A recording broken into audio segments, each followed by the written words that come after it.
Hello दोस्तों, कैसे हो दोस्तों। आज हम लिव ट्रैवल कंसेशन से संबंधित एक बहुत ही महत्वपूर्ण अपडेट देने वाले हैं, क्योंकि हाल ही में सेंट्रल गवर्नमेंट ने डीओपीटी ने एक बहुत बड़ा अपडेट दिया है। तो मैं आपको इस वीडियो में बताऊंगा, क्योंकि जब भी आप एलटीसी पर जाते हैं तो आपको कन्फ्यूजन रहता है कि जब एलटीसी पर जाते हैं तो खाने के पैसे मिलेंगे या नहीं, ठीक है ना।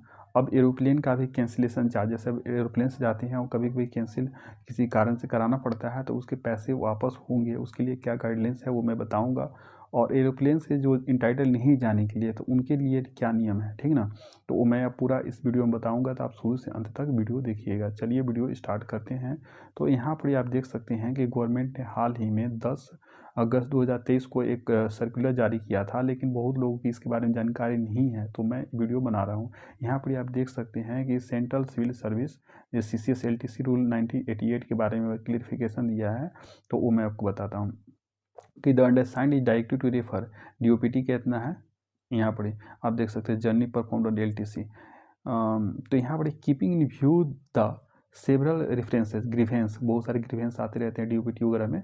तो in the respect of different issues flagged on OM, the matter has been considered in the consultation with the department of expenditure and decided as below. तो क्या डिसाइड किया गया है कि reimbursement of catering charge in case of LTC, अगर आप LTC पे जानते हैं लिव ट्रैवल कंसेशन पे और टिकट कटाते हैं, जैसे टिकट बुक करते हैं राजधानी वगैरह में, तो आपको पता ही है, तो उसमें खाने का भी चूज करने का ऑप्शन आता है। तो आपने खाना ऑप्शन में बुक कर लिया है ऑनलाइन टिकट बुक करते समय ही, तो उस केस में आपको पैसे रिइंबर्समेंट हो जाएंगे। लेकिन अगर आपने टिकट कटाते समय पैसे मतलब ऑप्शन चूज नहीं किया खाने का, जैसे आप खाते कटाते होंगे तो ऑप्शन आता है कि वेज, नॉन वेज या नो फूड।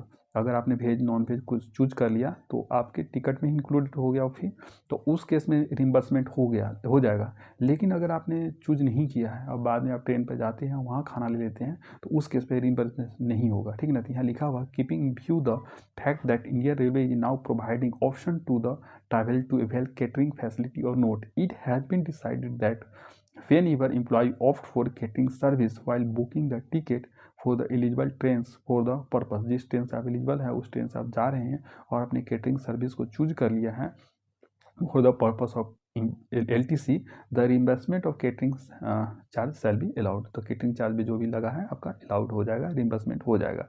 अब है कि reimbursement of cancellation charge. Cancellation charge कभी कोई टिकट किसी कारण से कैंसिल कराना पड़ता है एरोप्लेन का वगैरह का, ट्रेन का कैंसिलेशन चार्ज का नहीं मिलेगा, लेकिन एरोप्लेन का मिल जाएगा। उसके किस केस में मिलेगा बताता हूँ।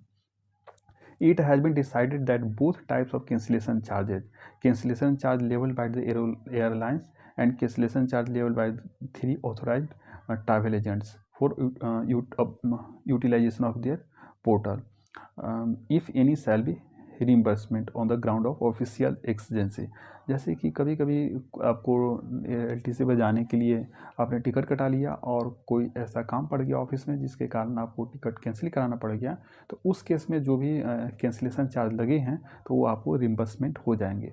अब है अगला गाइडलाइंस के booking of air ticket through 3 authorised travel agent. तो आपको पता ही है कि जब भी LTC पे जाते थे 3 ऑथराइज्ड ट्रैवल एजेंट जैसे IRCTC या BLCL या ATT से कटवानी पड़ती है। लेकिन यहाँ पर दिया हुआ कि even in case of employ not entitled for air travel, तो अगर कोई एम्प्लॉय नहीं इंटाइटल्ड है, एयरप्लेन से जाने के लिए इंटाइटल नहीं है, लेकिन वो एरोप्लेन का टिकट कटवाता है LTC पे जाने के लिए, तो उस केस में क्या गाइडलाइंस है वो बताता हूँ।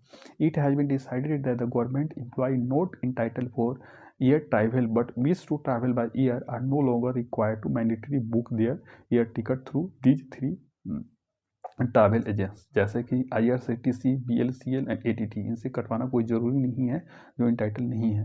अगर वो LTC पे जाते हैं एरोप्लेन से तो उनके लिए Indian Railway Catering and Tourism Corporation IRCTC जो है only as the reimbursement is restricted to the actual air fare और द इंटाइटल्ड ट्रेन या बस। लेकिन इस केस में आप अगर कटवा लेते हैं तो आपको जो एक्चुअल एयर फेयर है या ट्रेन या बस, अगर मान लेते हैं आप राजधानी में सेकेंड AC या थर्ड AC के लिए इंटाइटल थे, मान लीजिए दिल्ली से मुंबई के लिए, और आपने वहाँ ट्रेन से न जाकर आपने चले गए एरोप्लेन से, तो अब देखा जाएगा कि एरोप्लेन का जो किराया था और जो ट्रेन का जिसमें इंटाइटलमेंट थे सेकेंड AC या थर्ड AC का, जो कम रहेगा वो आपको मिलेगा। या अगर एरोप्लेन का कम रहेगा तो एरोप्लेन वाला मिल जाएगा, और नहीं तो एरोप्लेन का ज़्यादा रहेगा तो आपको ट्रेन वाला किराया मिल जाएगा, ठीक है ना।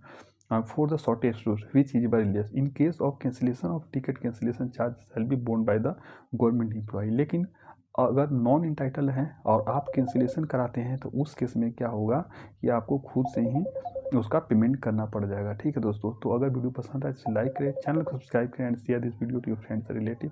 Thank you.